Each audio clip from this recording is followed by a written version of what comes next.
안녕하세요. 한의사 윤소영입니다. 여러분 혹시 작은 실이나 점 같은 벌레가 눈앞에 떠다니는 듯한 느낌 받아보신 적 있으신가요?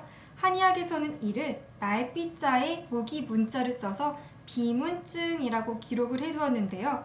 통상적으로 날파리증으로 알려져 있는 이것은 질환이 아닌 증상입니다. 우리가 눈을 움직일 때마다 이 떠다니는 것들도 함께 움직여 다니고요. 또 실제로 눈앞에 뭔가가 있는데도 손에 잡히지 않습니다.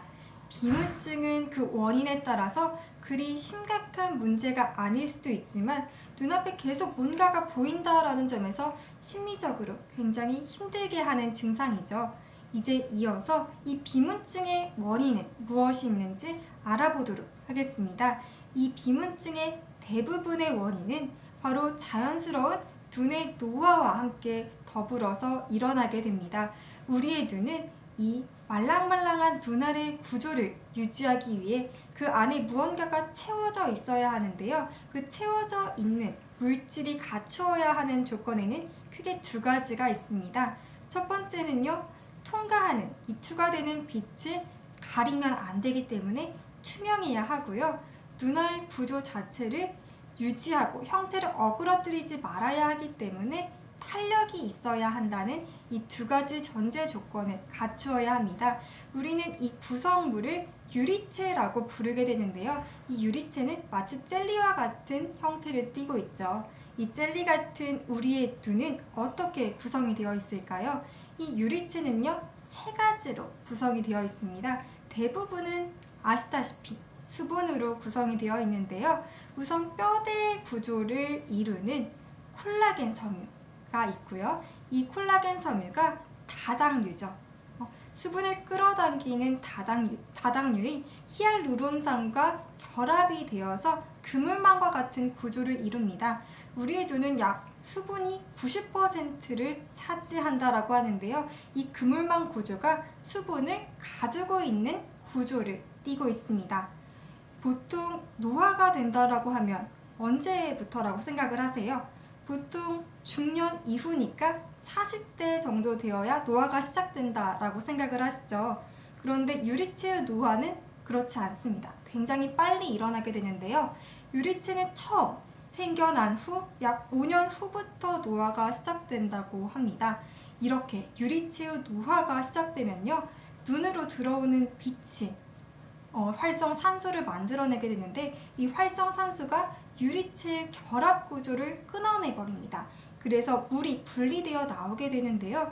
그래서 젤리 같던 이 유리체는 점차 액체로 변하게 되는데 이를 유리체 액화 현상이라고 부르게 됩니다. 이 유리체 액화가 점차 진행이 되게 되면요.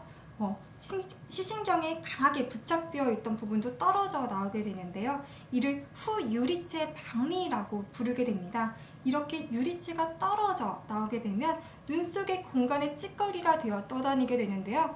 시야에 들어온 빛을 이 찌꺼기가 가리게 되면서 그림자가 발생하게 되고 이 그림자를 우리가 인지하게 되는 것을 앞서서 말씀드린 비문증이라고 이야기하게 되는 것입니다. 그런데요, 이 유리체 노화에 의해서 발생하는 후유리체 박리는 65세 이상이신 분들 가운데 약 40%에서나 발생한다고 하고요. 이 가운데서도 80%나 되는 분들이 비문증을 겪고 계신다고 하니까 굉장히 흔한 증상이라고 생각할 수 있겠습니다. 이어서 우리 비문증이 일어나게 되는 원인에는 유리체의 노화만 있는 것이 아닙니다. 또 다른 원인들이 있게 되는데요. 약 5%에서는 망막에 구멍이 생기는 망막 열공이나 망막이 떨어져 나오는 망막 박리에 의해서 생기는 경우도 있다고 합니다. 제가 앞서서 설명드린 유리체의 노화에 의한 경우는 자연스러운 이런 노화에 의한 것이기 때문에 갑작스러운 시력 저하 같은 그런 일은 잘 벌어지지 않지만요.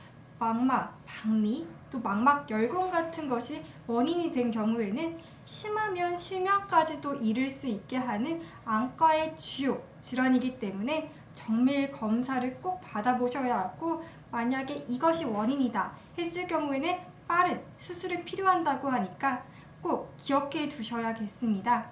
이렇게 망막박리가 일어나게 되면요, 망막에 문제가 생기게 되면 떨어져 버린 망막과 유리체의 그 구조물이 서로 붙어서 덜렁덜렁 거리게 되죠. 이 덜렁거리면서 시신경에 자극을 주게 되어서 우리가 어두운 와중에도 빛이 번쩍번쩍 거리는 걸 느끼게 되는 광시증이 나타나게 되는 게 특징이라고 합니다. 망막 문제가 있을 때는 이 광시증이 나타날 수도 있다고 하니까요, 꼭 기억해 두셔야겠습니다. 넘어가서 또 다른 원인이 있을 수도 있겠죠. 염증입니다. 예를 들어 포도막염이 일어났다 하면은 염증 물질의 찌꺼기로 인해 비문증이 발생할 수도 있습니다. 마지막으로는 기저질환이 있는 경우에도 비문증이 발생할 수가 있습니다. 가장 흔한 경우가요, 망막이나 유리체 출혈이 발생한 경우입니다. 고혈압성이나 당뇨병성으로 망막증이 있는 경우나 아니면 망막혈관 폐쇄로 인해 유리체 내 혈액이 고인 경우에는 이 혈액에 찌꺼기가 생기게 되면서 비문증이 발생할 수가 있게 되는 것이죠. 너무나 다행스럽게도 제가 말씀드렸죠. 이 비문증의 대부분의 원인은 자연스러운 노화, 유리체 노화에 의한 것이라고 말이죠. 그래서 어느 정도 노화가 진행이 되고요, 유리체가 안정이 되면 우리 눈에 보이는 이 떠다니는 것들의 크기도 작아지게 되고 그 보이는 빈도수도 조금 줄어든다고 합니다. 그래서 뇌에서는 점차 적응이 일어나게 돼서 처음 느꼈던 증상보다는 훨씬 더 완화돼서 느껴지게 된다고 하죠. 처음 이 증상을 느낀 후 약 6개월이 지나면 그 증상, 처음 느꼈던 정도에 비해서 70, 80%가 완화되어서 나타난다라고 하니까요. 제가 말씀드렸죠. 망막질환이 있어서 발생하는 비문증은 위험하니까 그걸 암시하는 증상을 꼭 기억해 둬야 된다고 말이죠. 광시증, 예를 들어 어두움 속에서 빛이 반짝반짝거리는 이런 광시증 같은 경우에는 망막에 문제가 있다라는 것을 암시하니까요, 꼭 기억해 두셔야 되고요. 또 검은색 커튼이 드리워지는 증상이나 아니면 급격하게 시력이 나빠진다든지 하는 커다란 증상의 변화가 혹시 없으시다면 조금 시간을 두시고 어떻게 경과가 진행이 될 건지 한번 지켜보시는 것을 추천을 드리겠습니다. 최근에는 많은 연구가 진행이 돼서요, 이 문제가 되는 유리체의 찌꺼기를 녹이는 주사제가 개발이 되고 있고, 또 국소적으로 파괴시킬 수 있는 레이저, 또 증상이 너무 심할 때는 이 유리체 자체를 제거해 버리는 절제술까지도 진행이 되고 있다고 하는데요. 이럴 경우에는 대부분 1년 이내에 약 20%에서 100내장이 발생할 수 있다고 하니까요. 수술을 결정하실 때는 꼭 주의하셔야 되겠습니다. 그렇다면 이 비문증을 관리하기 위한 눈 관리법과 눈의 치료법에는 어떤 것들이 있을까요? 우선 눈의 노화를 방지하는 것이 가장 중요할 텐데요.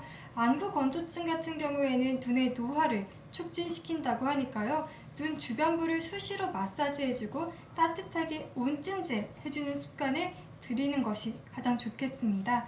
또 PC나 스마트폰 그리고 텔레비전을 과도하게 시청하는 행위는 눈의 건강을 해칠 수 있습니다. 약 1시간 정도 눈을 사용했으면 5분 정도는 눈을 지그시 감고 눈에 휴식기를 주는 습관을 들이는 것도 좋겠습니다. 이어서 어떤 음식이 눈 건강에 좋은지 설명을 드리도록 할 텐데요.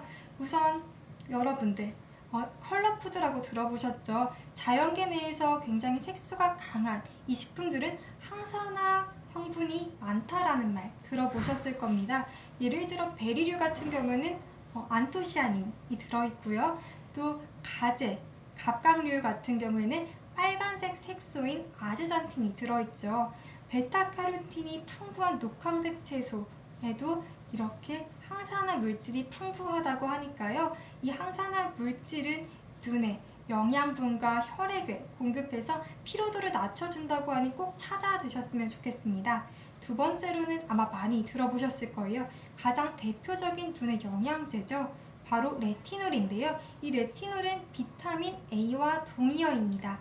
이 비타민 A는요, 눈의 로놉신의 생성을 활발하게 만들어서 야맹증과 안구 건조증 개선에 도움이 된다고 합니다. 또 세 번째로는 지아잔틴, 또 루테인 같은 경우에는 체내에서 생성이 되고 합성이 되지는 않는데요. 메리골드라고 하는 꽃 종류에 굉장히 풍부하게 들어있다고 합니다. 이것은 황반 색소의 밀도를 높여서 눈의 시력을 좋게 만들고요. 황반의 변성을 예방하는 데도 도움이 된다고 하니까 꼭 기억해 주셨으면 좋겠습니다. 마지막으로는 한약재인데요. 이름부터 눈에 좋다라는 것을 알 수 있는 결명자입니다. 결명자라는 것의 뜻이 눈을 맑게 해주는 씨앗이라는 뜻인데요. 이 결명자를 넣어서 약하게 우려낸 본초주 드시는 것도 추천드리겠습니다. 한의학에서는 이 말씀드리는 비문증을 꼭 눈에 국한해서만 보지 않았습니다. 우리 신체 전반적인 건강 상태, 그리고 오장육부의 허실, 기혈의 순환, 또 구조적인 원인까지 다양한 문제라고 생각해서 접근을 하게 돼서 근본적인 원인을 찾기 위해 노력했는데요. 이를 통해서 개개인에 맞는 맞춤형 치료, 그리고 앞서 전반적으로 말씀드렸던 눈 건강을 위해서 실천해야 될 눈 관리법을 오늘부터 시작해 보시길 말씀드리면서 마치도록 하겠습니다. 지금까지 들어주셔서 감사합니다.